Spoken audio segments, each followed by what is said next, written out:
Buenas noches, bienvenidos a esta emisión estelar de Noticiero Guatevisión. Es un gusto saludarlos y comentarle que tenemos amplia información que usted debe conocer a esta hora. Así es que vamos de inmediato a los titulares.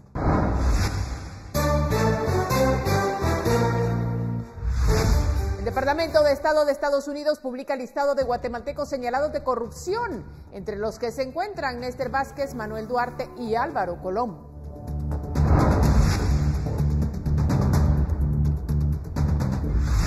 Políticos hondureños y salvadoreños también son incluidos en el listado de corruptos publicado por Estados Unidos.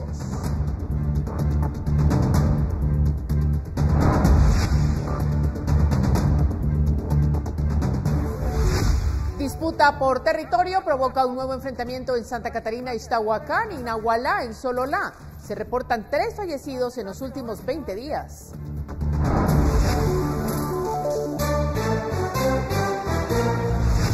Mientras el país registró el peor día de contagios, médicos y enfermeras del Hospital Temporal del Parque de la Industria denunciaron que fueron despedidos.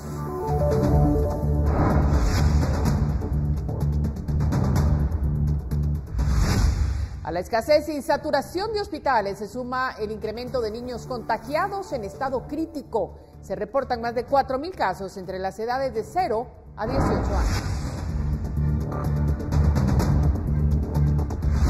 Y una persona perdió la vida tras una correntada provocada por las fuertes lluvias en Zacapulas, Quiché. Pobladores retiran lodo y tierra de hogares y comercios.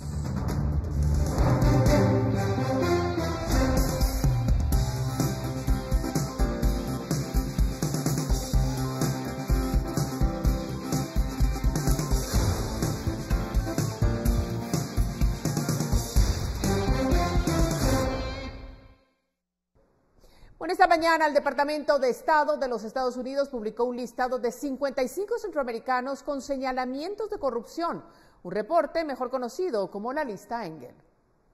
Las 55 personas provienen de El Salvador, Honduras y Guatemala. Según Estados Unidos, todas cumplen con al menos una de estas 3 condiciones: participar en acciones que socavan las instituciones democráticas, involucrarse en actos de corrupción significativos u obstruir las investigaciones al respecto. Algunos de los señalamientos que el país norteamericano hace a quienes figuran en el documento son facilitar sobornos, realizar extorsiones, lavar dinero e incluso cometer acoso contra fiscales. Además de las acusaciones públicas, las personas mencionadas en el reporte reciben una sanción: la revocación de su visa americana y la restricción de su ingreso al territorio estadounidense. Además, tampoco serán elegibles para tramitar otro permiso para entrar. A criterio del secretario de Estado, Antony Blinken, este documento representa un avance en la lucha contra la corrupción en Latinoamérica. Esto fue lo que dijo en su cuenta de Twitter. Hoy damos un paso más en la lucha contra la corrupción en Guatemala, Honduras y El Salvador, anunciando restricciones de visado a actores corruptos y antidemocráticos. La corrupción socava la democracia y la confianza de los ciudadanos.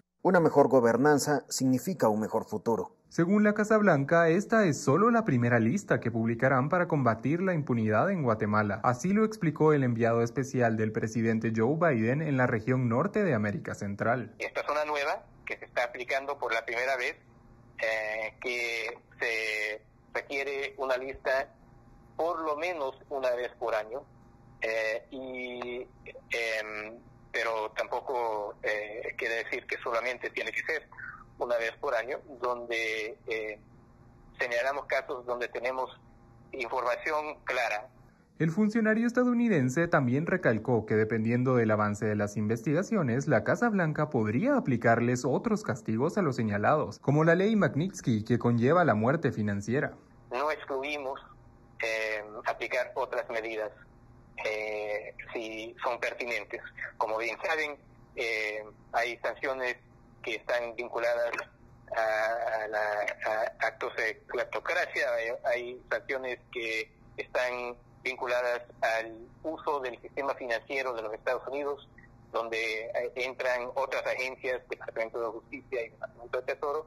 O sea, tenemos todo un grupo de herramientas que se pueden utilizar. La lista Engel fue publicada por un mandato de una ley del Congreso de Estados Unidos que busca reducir la migración irregular desde Guatemala, El Salvador y Honduras en los próximos 5 años. La legislación fue aprobada en diciembre de 2020, luego de que fuera promovida por el ahora excongresista demócrata Eliot Engel, cuyo apellido inspiró el nombre del reporte. La última vez que Estados Unidos publicó un listado de funcionarios con señalamientos de corrupción fue el 18 de mayo, a solicitud de la congresista del estado de California, Norma Torres. 4 de los guatemaltecos que aparecían en ese documento vuelven a figurar en la lista Engel. Para Noticiero Guatevisión, Carlos Kessler. Bueno, ¿quiénes están en esta lista que abarca los últimos 4 gobiernos y 13 años de gestión? En esta nómina presentada por el gobierno norteamericano hay personas que fueron sancionados previamente, pero llama la atención varias personas que están en el ejercicio del poder en la región. Para Honduras y El Salvador se encuentran secretarios y ministros y hasta primeras damas, pero revisemos la lista de guatemaltecos.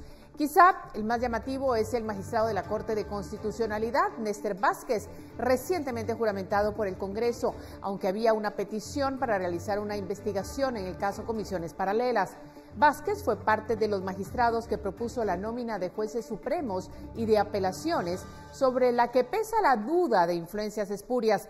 Sobre el magistrado Vázquez, el documento del Departamento de Estado dice que socavó el proceso democrático e institucional, abusando de su autoridad a influencias inapropiadas y manipulando la designación de jueces. Y otro alto rango en la justicia nacional señalado es el magistrado de la Corte Suprema de Justicia, Manuel Duarte. Al igual que Vázquez, el magistrado Manuel Duarte fue reportado por el Departamento de Estado ante el Senado por manipular el proceso de elección de jueces supremos y de apelaciones. Álvaro Colón Caballeros, presidente entre el 2008 y el 2012, su inclusión en la lista Engel se debió a la sospecha de cargos de corrupción durante su gestión. Estados Unidos señala su compromiso en actos corruptos con la compra del sistema de buses de la ciudad, conocido como Transurbano. Y a Colón le acompaña un ex compañero de partido, el diputado electo por la UNE, Jorge Vargas. Vargas encabeza al grupo del partido que se mantiene fiel a Sandra Torres luego de la ruptura el año pasado. Está comprometido con corrupción significativa y socavar procesos democráticos o instituciones cuando se ha involucrado en sobornos, corrupción y tráfico de influencias. También el exdiputado del FRG, sobrino de Efraín Ríos Moni, ex viceministro de Comunicaciones junto a Alejandro Sinibaldi, entre el 2012 y el 2015, fue considerado en la lista Engel bajo señalamientos de actos de corrupción, cuando él participó en esquemas de sobornos, incluyendo su participación en una estructura que presionó, recolectó y depositó sobornos de contratistas del Estado a cambio de beneficios personales. El abogado Juan Carlos Godínez, recurrente participante en las comisiones de postulación del sistema judicial desde el 2009, la lista le atribuye su participación en la selección dudosa de magistrados de la Corte Suprema y de la Corte de Apelaciones. Godínez actualmente tiene una posición en el Consejo Superior Universitario. Y otro de los personajes que aparecen en la lista es el ex ministro de Cultura y Deportes, Elder Suchite. El ex funcionario fue nombrado por Jimmy Morales para el cargo. También está señalado por actos de corrupción, en particular con sacar provecho para él de contratos de gobierno y el tráfico de influencias. Tenemos también a Florencio Carrascosa. Él es alcalde de Joyabar, en Quiché, y su señalamiento es socavar instituciones democráticas, intimidación y encarcelación de rivales políticos. El líder local, Florencio Carrascosa, es, como hemos dicho, el actual alcalde allá en Joyabar y figura en la lista tras considerar que su actuación ha golpeado la democracia en el municipio. Llama la atención el documento de su presunta participación en la intimidación e injusta encarcelación de un activista de derechos humanos. Y otro grupo en particular señalado en la lista es el de la cúpula de la Fundación contra el Terrorismo, presidida por Ricardo Méndez Ruiz, a quien Estados Unidos le señala de retrasar u obstruir procedimientos criminales contra oficiales militares que han cometido actos de violencia. Además, el documento habla de acoso o intimidación contra investigadores contra la corrupción gubernamental y no gubernamental. La misma observación hace la lista sobre Raúl Falla y Moisés Galindo, también miembros de la Fundación. En el caso de Galindo, especifica que sus esfuerzos se han centrado en particular contra la Fiscalía Especial contra la Impunidad, la FESI. Bueno, y la lista también hace mención de 3 personas que ya han sido sujetas a sanciones de los Estados Unidos o comentarios de algunos de sus funcionarios. Tal es el caso del ex juez Minor Moto, la exdiputada procesada por un caso de corrupción Delia Back y la ex magistrada de la Corte Suprema de Justicia Blanca Stalin, quien está sujeta a un proceso judicial por presionar a un juez para beneficiar a su hijo involucrado en otro caso de corrupción. Bueno, y para completar la lista de 20, Estados Unidos volvió a mencionar a otras figuras de la política guatemalteca, a quienes ya ha retirado visas y ha aplicado sanciones aún más duras que la menciona en el documento publicado hoy. Se trata de Gustavo Alejos, exsecretario privado y gestor político de Sandra Torres, Gustavo Herrera, involucrado en la elección de varios miembros del sistema judicial, además de los exdiputados Felipe Alejos y Boris España, así como los excandidatos presidenciales Mario Estrada y Alejandro Sinibaldi.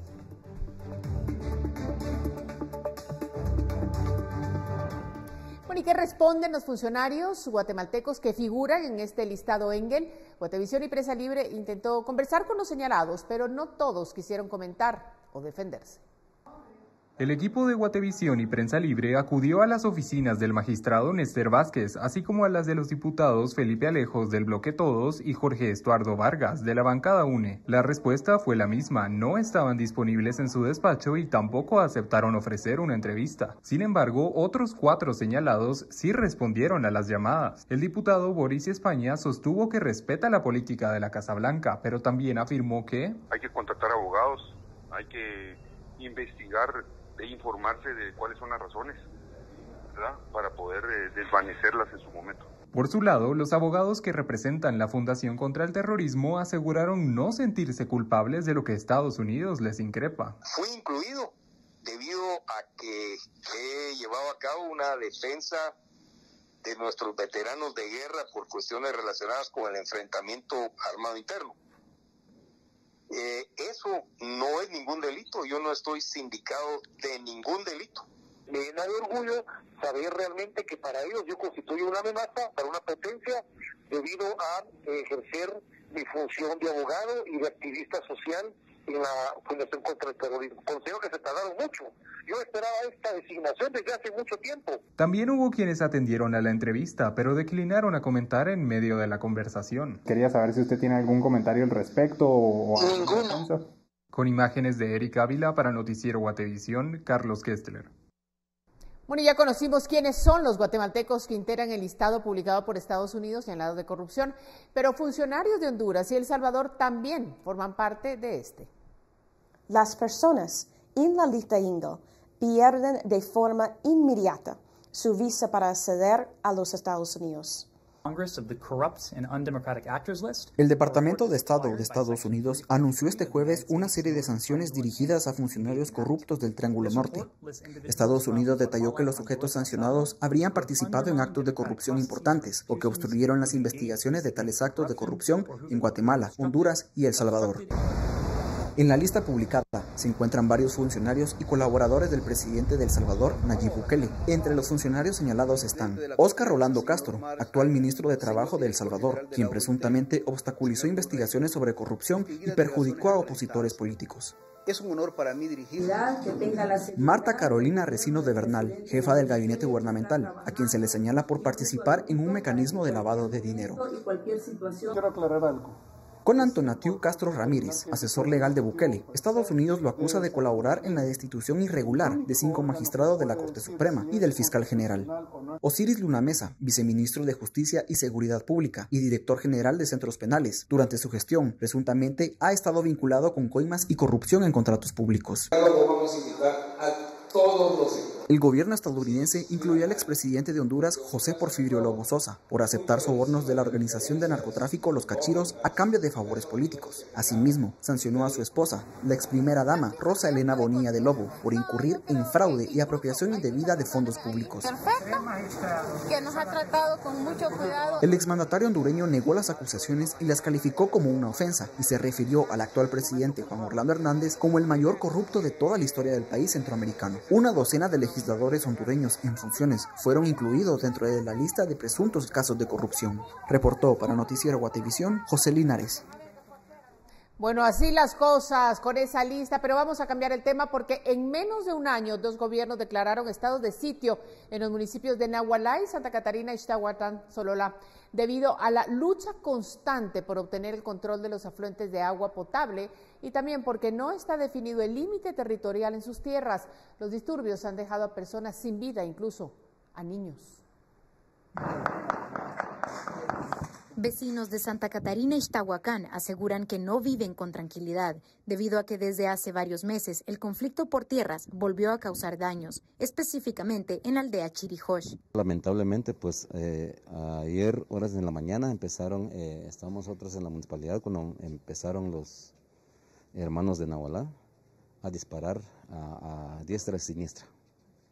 Y luego por la noche, tarde-noche, empezaron a atacar a la aldea Chirijosh, donde estamos ubicados en este momento. En la entrada al lugar se encontraban policías y miembros del ejército. Sin embargo, ninguno de los agentes quería dejar entrar a la prensa, pues no sabían con certeza cuál era la situación en el lugar. Yo soy un vecino de la aldea Chirijosh y la verdad estamos preocupados, apenados por toda la situación que se está dando y realmente nuestros niños, las mujeres y nuestros ancianos y toda la aldea, vecinos de la aldea, estamos traumados psicológicamente, porque desde ayer por la noche empezó las balaceras.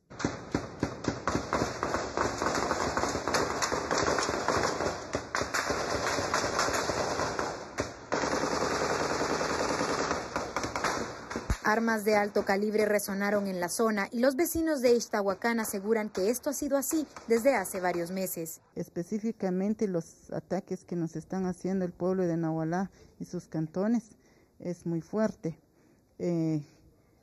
Van como 9 ataques hasta este momento, desde que empezó y hay sectores que están muy afectados, por ejemplo el sector Chircajá, que colindan con los de Xolcajá. Estamos sufriendo bastante. Debido a los ataques en los últimos 20 días han fallecido en total 3 personas. Entre ellas se encuentra un niño, el cual se cree perdió la vida por una bala perdida. Con imágenes de Fernando Cabrera, reportó para Noticiero Guatevisión, María José Bonilla.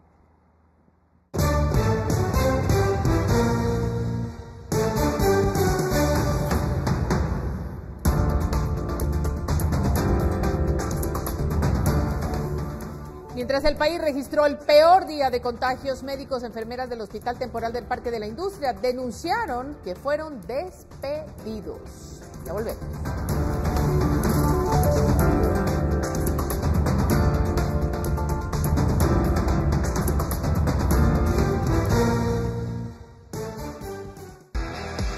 Electroral, la rehidratación efectiva, presenta. Tenemos más. Mientras el país registró el peor día de contagios y los hospitales están desbordados por la atención a pacientes COVID-19, médicos y enfermeras que trabajan en los servicios COVID-1 del Hospital Temporal del Parque de la Industria denunciaron que fueron despedidos. El despido se debe, según les dijeron, a que la Contraloría les indicó que no podían tener 2 patronos, ya que varios de ellos también trabajan en el ICS. Sin embargo, señalan que llevan más de un año trabajando en el hospital. Además, aseguran que el hospital se encuentra saturado y sin insumos para atender a más pacientes. Ellos señalan que ante estos despidos podrían quedar áreas donde 150 pacientes serían atendidos por un solo enfermero. Y no podemos estar atendiendo pacientes con esta falta de personal que tenemos, encima de la falta que ya existía, que venimos peleando desde el año pasado, que se nos brinden estos colegas para que nos apoyen. En este momento nos están informando que nos van a quitar del turno prácticamente la mitad del personal que tenemos. Y no hay quien reponga este personal ahorita inmediatamente. Es imposible que estamos atendiendo más de 200 pacientes en este momento, con menos como el 50% del personal que requerimos. Estamos quedando sin camas, los pacientes están en sillas y lo único que les suplico al gobierno es que por favor hagan algo, no por nosotros, sino que por el bien del pueblo. Estamos siempre para servir y lo único que hemos querido pedir desde hace mucho tiempo es que nos den los recursos para trabajar. Eso es lo único que necesitamos. Mire, al declararse en alerta roja por el incremento de contagios que está desbordando los hospitales, el Ministerio de Salud ha solicitado a las municipalidades acciones más concretas con la población. Además, piden a la Policía Nacional Civil que intervenga en actividades que generen la propagación del virus. Se pide aplicar sanciones a instituciones que no cumplan con las medidas de bioseguridad. Se prohíbe autorizar eventos masivos, actividades deportivas, culturales, sociales y religiosas que impliquen la reunión de grandes cantidades de personas, así como suspender en coordinación con la PNC actividades deportivas, culturales, sociales, incluyendo fiestas y reuniones familiares que no cuenten con la debida autorización de salud y que incumplan con las medidas de bioseguridad. Además, se sugiere a las autoridades municipales la implementación de cordones sanitarios en los municipios y localidades donde la transmisión y contagios haya sobrepasado lo reportado al inicio de la pandemia. Reportó para Noticiero Guatevisión, Andrea Domínguez. Mire, la preocupación crece aún más en los hospitales que debieron elevar su alerta, pues ante la escasez de medicamentos se agudiza la situación de los pacientes, según ha denunciado un médico y personal del Sindicato de Trabajadores del Hospital General San Juan de Dios. El presidente Alejandro Yamatei y la ministra de Salud Amelia Flores han reconocido que existe escasez de medicamentos en todo el país, algo que también ocurre a nivel mundial. Sin embargo, 3 semanas después, la situación es más crítica. Ahora no hay insumos básicos en áreas como pediatría o maternidad, por lo que incluso algunos médicos han buscado donaciones. La verdad es que aquí se está escaseando por lo que es para los recién nacidos. Se ha escaseado mucho la vitamina K, la eritromicina. Incluso un grupo de médicos que pertenecen a la pedia, ellos se organizaron y fueron a conseguir un donativo de vitamina K para poderle poner a los niños, porque es muy esencial para ellos al nacimiento. Hacen un llamado al Ministerio de Salud y al Ejecutivo para que se busquen soluciones que les permitan surtirse de medicamentos. Aunque se tienen los recursos económicos, los proveedores no los están abasteciendo, señalando que existe escasez y los pocos medicamentos con los que cuentan han elevado su precio. Esto ha causado la muerte de pacientes y aunque los médicos tratan de salvarlos, sin insumos señalan que no pueden hacer nada. Sí, se han muerto pacientes por falta de medicamentos y lo saben las autoridades. Porque ¿qué hace una persona si le dicen que vaya a comprar un medicamento que vale 1000 quetzales? Si nosotros no tenemos ni el salario mínimo, menos la gente que trabaja por su cuenta.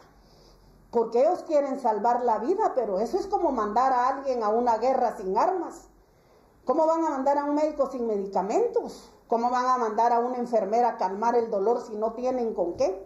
Con imágenes de Elmer Vargas, reportó Andrea Domínguez. Mire, a la escasez y saturación en hospitales se suma otra preocupación, el incremento de niños en estado crítico a raíz del coronavirus.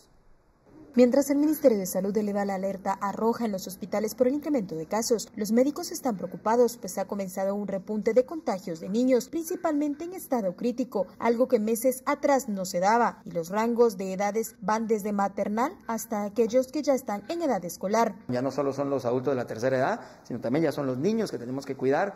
Evaluemos también lo que es ir al colegio. Todas esas situaciones están muy complicadas en este momento, siendo el peor momento en nuestra historia de pandemia.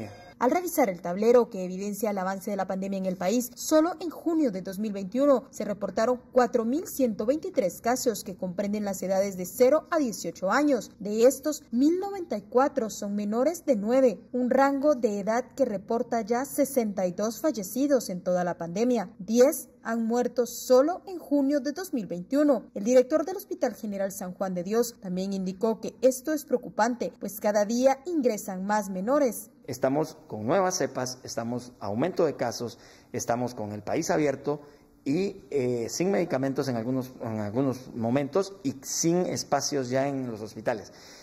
Es un punto sombrío, no vemos una luz al final del túnel y lo que queda es apelar a la población para que nuevamente regresemos, lo que yo siempre les he dicho, regresen a tenerle miedo a la enfermedad porque hoy es peor que cuando de veras el miedo nos paralizó y no salimos de nuestras casas.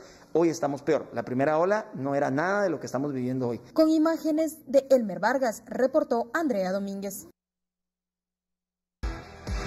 Electroral, la rehidratación efectiva, presentó. Tenemos noticias del mundo. El presidente de El Salvador, Nayib Bukele, propuso este jueves incrementar el salario mínimo en un 20% a partir de agosto para mitigar el alto costo de vida que vive ese país centroamericano con economía dolarizada. Actualmente el salario mínimo mensual en el comercio, servicios e industria es de $304,17. En maquila textil y confección, $299,30. Bukele reconoció que el incremento al salario mínimo podría afectar a pequeñas y medianas empresas, por lo que durante el primer año esa alza sería subsidiada por el gobierno, luego de que el Congreso apruebe un fideicomiso que financiará el Banco de Desarrollo de El Salvador. Incrementado. Y el gobierno... Mire, el presidente de Estados Unidos, Joe Biden, brindó un discurso este jueves para dar consuelo a los familiares de las decenas de víctimas del derrumbe de un edificio en Florida, donde la desesperada búsqueda de personas con vida fue suspendida por razones de seguridad. Biden y su esposa viajaron al norte de Miami, donde la madrugada del 24 de junio colapsó un edificio de 12 pisos de un complejo habitacional, dejando al menos 18 muertos y más de 140 desaparecidos. Biden, que el viernes pasado declaró el estado de emergencia que habilita ayuda federal para las tareas de rescate y el auxilio a los sobrevivientes, debe pasar unas 3 horas con las familias afectadas.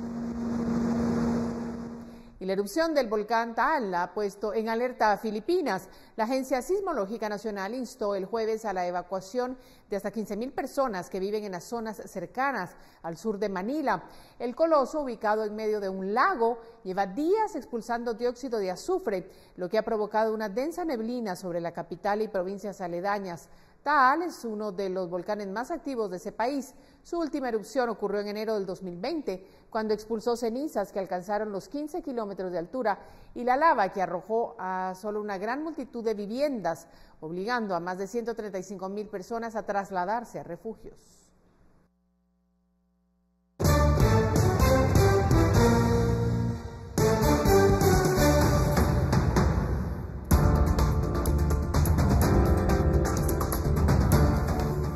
Al volver conoceremos la historia de un padre que pide la justicia por la muerte de su hijo, un auxiliar fiscal asesinado en el 2005. Regresamos.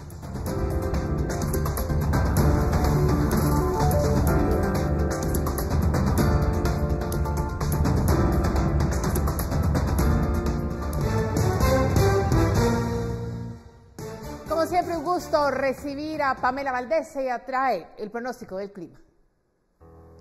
Muy buenas noches, qué gusto acompañarles y compartir rápidamente las condiciones climáticas de mañana para que ustedes en casa lo puedan tomar en consideración. De acuerdo con el INSIUME, continuamos con condiciones similares, tendremos incremento de nubosidad durante el día, también tendremos desarrollo de nubosidad durante la tarde, cielos parcialmente nublados en la mayor parte del periodo, sin descartar la probabilidad de actividad eléctrica, como pueden observar en pantalla, en la mayor parte del territorio nacional y alguna precipitación, especialmente en la franja transversal del norte, mientras que en el departamento de Petén, en la mayor parte del periodo se estarán reportando cielos parcialmente soleados. A continuación, las condiciones climáticas para los próximos días en la ciudad capital. Esperamos para el viernes cielos parcialmente soleados en la mayor parte del día, con una temperatura máxima de 24 grados centígrados. Y para el fin de semana, sábado y domingo, esperamos principalmente durante la tarde y noche alguna actividad eléctrica, donde las temperaturas máximas se estarán registrando de 25 grados centígrados. Por último, les compartimos la salida del sol y los primeros rayos los podremos apreciar a las 5:37 minutos de la mañana y se ocultará a las 6:35 minutos de la tarde. Hasta aquí con la información del clima. Que tengan una muy buena noche. Gracias, Pamela, y nosotros tenemos más porque hubo intento de fuga en el Mariscal Zavala. Los hermanos Ricardo Alberto y Luis Enrique Martinelli Linares, hijos del expresidente panameño Ricardo Martinelli, planearon escapar de prisión. Así lo informó este jueves el Ministerio de Gobernación. El vocero de la cartera explicó que recibieron llamadas de alerta internacionales que provocaron el refuerzo de seguridad y una requisa dentro del penal. Los agentes encontraron cuchillos, licor, cheques y un sistema de comunicaciones con internet incluido. Los hermanos panameños, ahora reubicados por las autoridades en otro lugar desconocido, están acusados por Estados Unidos en el caso Odebrecht. Mire, la Corte de Constitucionalidad negó una apelación al alcalde de Misco, Neto Brand, quien presentó la acción contra el rechazo de un amparo interpuesto para anular el informe del juez pesquisidor que recomendó despojarlo de la inmunidad. El 12 de abril pasado, el juez pesquisidor Edgar Manfredo Roca recomendó retirarle la inmunidad al alcalde de Misco. En su informe señala que existen indicios de que Brand cometió un delito de tráfico de influencias y abuso de autoridad al intentar contratar a Rolando Moisés Pérez, quien presentó un título falso y ya fue condenado a 12 años de prisión. Y la Fiscalía de Delitos contra la Vida del Ministerio Público pidió a un tribunal condena de 50 años de cárcel en contra de Alfonso Rafael Menéndez Castillo, quien es señalado de ultimar a su padre, Rafael Estuardo Menéndez de León, el 21 de marzo del 2012 en la zona 15. Este es el segundo juicio que enfrenta Menéndez Castillo por el crimen de su padre. El 22 de enero del 2015, la Sala Segunda de Apelaciones del ramo penal ordenó repetir el juicio contra Alfonso Rafael Menéndez Castillo, señalado, como hemos dicho, de haber matado a su padre, el ingeniero Menéndez de León. Y hace 16 años, Edgar Marroquín comenzó a luchar por esclarecer el crimen de su hijo, Carlos Estuardo Marroquín Santos, un fiscal anticorrupción ultimado en la zona 12 en el 2005, pero el caso quedó impune. Edgar Marroquín desde hace 5.876 noches no logra conciliar el sueño en paz. Para lograr descansar debe de tomar tranquilizantes, pero los recuerdos de impunidad del crimen de su hijo, Carlos Estuardo Marroquín Santos, le siguen arrancando la ilusión, un duelo insano y la resignación. Fui con el psiquiatra y todavía son 16 años y todavía tomo a veces en la noche pastillas para poderme dormir porque no puedo dormir. Carlos Estuardo Marroquín Santos fue un auxiliar fiscal que a los 27 años llegó a ser un hábil en la Fiscalía contra la Corrupción del Ministerio Público, pero fue ultimado en la colonia La Reformita, zona 12 de la capital, el 4 de marzo de 2005. Y yo le dije que me hiciera favor de comprarle comida al perro y como a las 4 de la tarde me llamó, 4:30, me dijo, mira, ahí está el concentrado, está el vuelto. Y yo voy a llegar como a las 8 de la noche a la casa. Y como a las 6 de la tarde me llama mi otro hijo diciéndome que lo habían matado.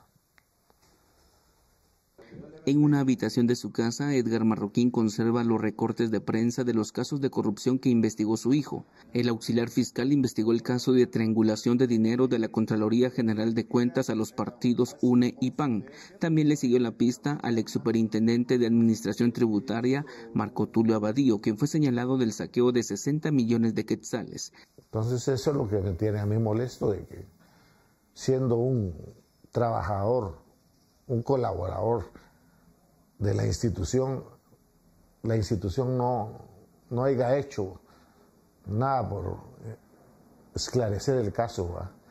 Edgar ha mandado cartas a los fiscales generales que han dirigido el Ministerio Público, pero sigue recibiendo la misma respuesta desde hace 16 años. Voy, pregunto y me dicen, sí, se está averiguando. Sí, se está averiguando. Pero ¿averiguando qué? Si ya son 15, 16 años y nada. Me encuentro en la colonia La Reformita, zona 12 de la ciudad de Guatemala. Este es el lugar en el que fue visto por última vez con vida el auxiliar fiscal del Ministerio Público, Carlos Estuardo Marroquín Santos. Según las pesquisas de ese entonces, hace 16 años, una persona se le acercó y le disparó. Con un disparo, el auxiliar fiscal del Ministerio Público murió. A Edgar no le importa portar en brazos la fotografía de su hijo e imponerse al edificio central del Ministerio Público en la zona 1. Solo asegura que quiere franqueza de las autoridades si hubo algo que impidió la investigación o simplemente se engavetó ese expediente. ¿Qué se puede hacer? O decir, bueno, cerremos el caso porque ya no se puede hacer nada, pues, pero nadie me dice nada. Luego de esa muerte, en 2005, se empezó a gestionar seguridad para fiscales que investigaban casos de alto impacto. Con imágenes de Carlos Hernández, reportó Edwin Pitán.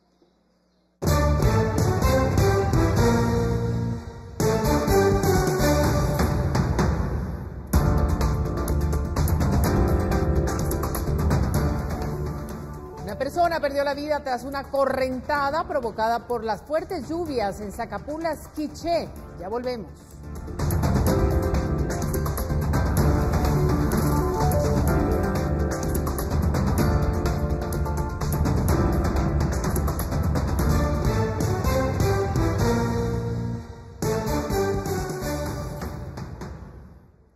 Bueno, Bueno, y vamos a cambiar el orden informativo para dar paso a este segmento Nuestros Pueblos, ya que en esta ocasión nos vamos a llevar a visitar lo que fue una de las ciudades prehispánicas más importantes de las tierras altas de Guatemala. Que no te lo cuenten. Descúbrelo por ti mismo. Guatemala tiene mucho por descubrir. Álamo Rent a Car presenta.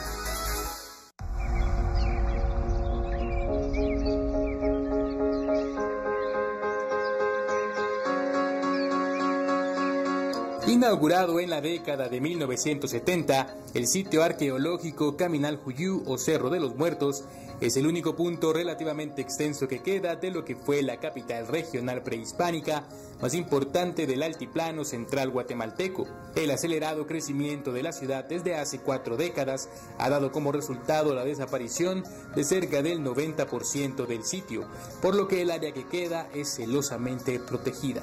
El complejo cívico-ceremonial de mayor relevancia en el lugar está formado por la Acrópolis Central, que guarda evidencia de la arquitectura que se empleó en el sitio, y la Palangana, llamada así por la forma de una de sus plazas hundidas.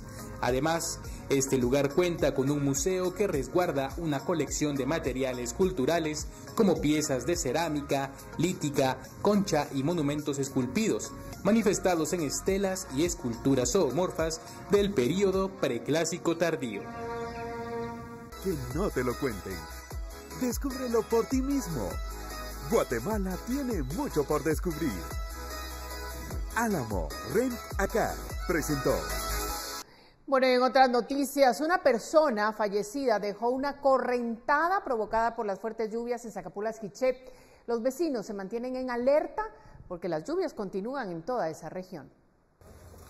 Los vecinos retiraban toneladas de lodo y piedras de sus comercios y recordaban cómo un hombre, por salvar su vehículo, se quedó atrapado y falleció. Las autoridades reportaron una persona fallecida, 2 vehículos destruidos, 10 locales afectados y el bloqueo de la ruta. Los afectados temen que la correntada se vuelva a registrar porque el problema que la originó no se ha solucionado. Ya que las bóvedas estas que están ahí son muy pequeñas, ¿verdad? No son suficientes para el caudal de agua que se deja venir.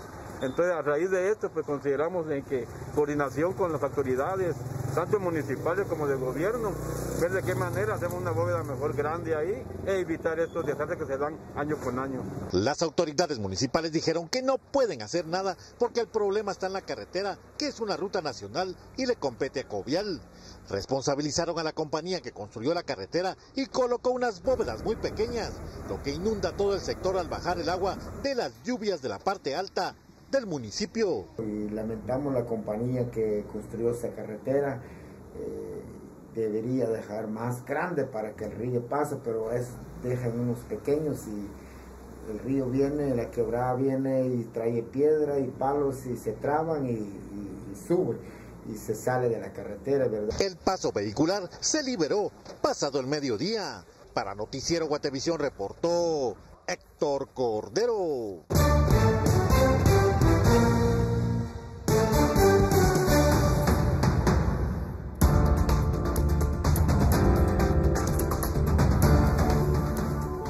Cámara de Industria reunió a varios expertos de criptomonedas para hablar de las implicaciones de las bitcoins en la región. Ya regresamos.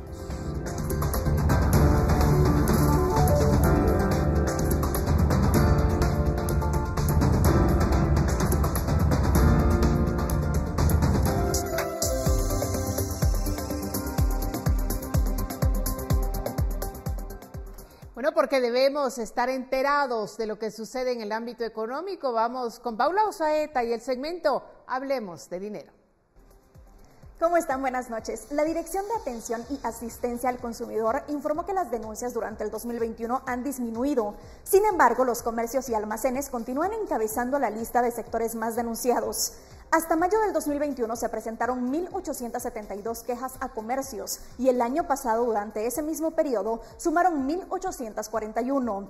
En el caso de los almacenes, reportaron 595 hasta mayo del 2021 y 609 el año pasado.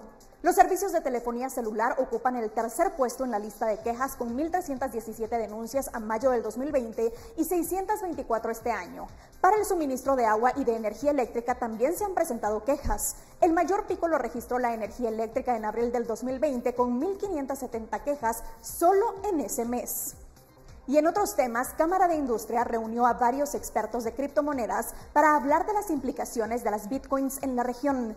Aunque El Salvador a partir del 7 de septiembre las convertirá en monedas de uso legal, consideran que para los demás países de la región esto está muy lejos. Conozca los pros y contras que ellos resaltan a continuación. Las bitcoins son un activo digital limitado con un total a emitir de 21 millones de unidades. Según Esteban de la Peña de IBEX, las bitcoins solucionan el problema de la devaluación del dinero tradicional, siendo la primera red monetaria digital diseñada para preservar el valor a través del tiempo y así contrarrestar la inflación. No tengo que confiar en uno, que el gobierno no vaya a inflar el valor del dinero. Y creo que esto no es secreto. Hoy en día, como guatemaltecos, la confianza en nuestras instituciones es extremadamente baja. A partir del 7 de septiembre, El Salvador convertirá las bitcoins en monedas de uso legal. Sin embargo, los otros países de la región están lejos, esto por la incertidumbre. Y es que en El Salvador, siendo el primer país del mundo en hacerlo, en una encuesta se determinó que el 74% de los empresarios prefiere seguir usando dólares y solo el 17% de los que reciben remesas quisieran recibirlas como bitcoins. 96% de las micro, pequeñas y medianas empresas decían que esperaban que el Bitcoin pudiera ser solo una opción, no una obligación, y a nivel del total de empresarios 92%, y más de la mitad expresaban que si recibían Bitcoin lo primero que iban a hacer era cambiarlo a dólares. Rodríguez mencionó, dentro de los aspectos negativos de Bitcoins, que pueden bajar la recaudación fiscal, puede haber estafas a personas con desconocimiento del tema y su volatilidad puede minar su confianza. En el caso de los aspectos positivos, mencionó que la reducción de costos de transacciones de remesas genera mayor comercio, se tienen ingresos de capitales de Bitcoin mundial y la adopción de nuevas tecnologías en la población. Y Facebook, la compañía fundada por Mark Zuckerberg, superó el $1 billón en su capitalización de mercado. Tras ganar una demanda antimonopolio, las acciones de la red social subieron un 4.2%, luego de que un juez estadounidense desestimó las quejas antimonopolio federales y estatales contra la compañía. Sus acciones se cotizaron en $355.64, el nivel más alto en 2 meses. Así es como Facebook se convirtió en la empresa más joven en alcanzar el hito de las 13 cifras, tan solo a 17 años de su fundación. Este hecho sucede 3 años después de que Apple Inc. se convirtiera en la primera empresa de origen estadounidense en alcanzar la valoración de 13 dígitos. Ahora mismo, otras 4 firmas estadounidenses también cuentan con un valor de este tipo. Dentro de ellas está la matriz de Google Alphabet, Microsoft, Amazon.com y ahora Facebook. Las acciones de la red social subieron 30% este año en medio de la necesidad de las personas por mantenerse conectadas con familiares, amigos y compañeros de trabajo. Muchos pensarían que la red iba para abajo, pero estos números muestran todo lo contrario. Recuerde que mañana regreso con más en Hablemos de Dinero.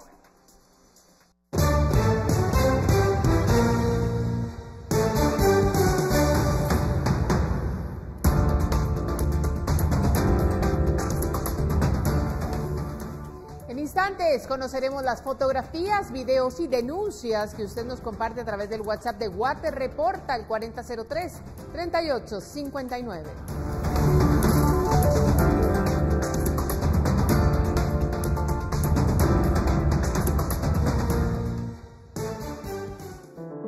Calma. Siéntete protegido. Siéntete apoyado. En cualquier lugar. En cualquier momento. CFS, Corredores de Seguros. Somos la buena experiencia de estar asegurado.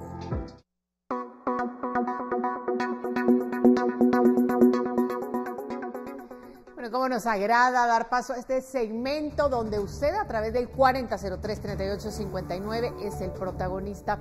Y damos paso al reporte de nuestro televidente Cecilio Urrutia, quien compartió el video que muestra las complicaciones que han causado las torrenciales lluvias en Quiché. El reporte da cuenta de que en el tramo que comunica el Molino a Chichicastenango se registró la caída de rocas que bloquearon el tránsito en el área.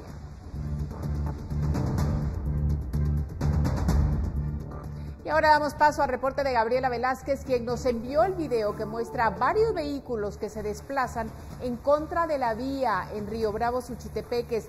Nuestra televidente nos escribió que en horas de la noche de ayer miércoles se formó mucho tráfico, situación que motivó a 3 pilotos a manejar contra la vía. Miri Carlos Parada denuncia la falta de planificación de los trabajos de obras en la vía pública en la cabecera de Quetzaltenango que causan pérdida de tiempo y dinero para cientos de automovilistas. Mi nombre es Carlos Parada, de la ciudad de Quetzaltenango. Esta es la calle del Tinajón y si mucho, he recorrido 30 metros y me falta todavía como 1,5 kilómetros hacia arriba. No nos oponemos a que trabajen, pero cerrar las vías principales en una ciudad pequeña con pocas arterias es complicado. Así que por favor, señor alcalde y su honorable consejo, hagan algo, jalen en las orejas a aquellos que planifican. Calma. Siéntete protegido. Siéntete apoyado. En cualquier lugar. En cualquier momento. CFS Corredores de Seguros. Somos la buena experiencia de estar asegurado. Nosotros, así, vamos a terminar en esta ocasión, esta emisión estelar, agradeciendo como siempre lo hacemos su compañía y dejándolo con estas imágenes, porque este jueves se llevó a cabo un nuevo homenaje a la princesa Diana. Sus hijos, los príncipes Enrique y Guillermo, se reunieron en el Palacio de Kensington, donde fue develada una estatua para conmemorar el que habría sido el cumpleaños número 60 de la princesa de Gales. El palacio fue la antigua residencia de Diana y actual morada del príncipe Guillermo, heredero de la corona tras su padre Carlos. A la ceremonia asistieron solo unas 30 personas a causa de la pandemia del COVID-19, entre ellos miembros de la familia Spencer.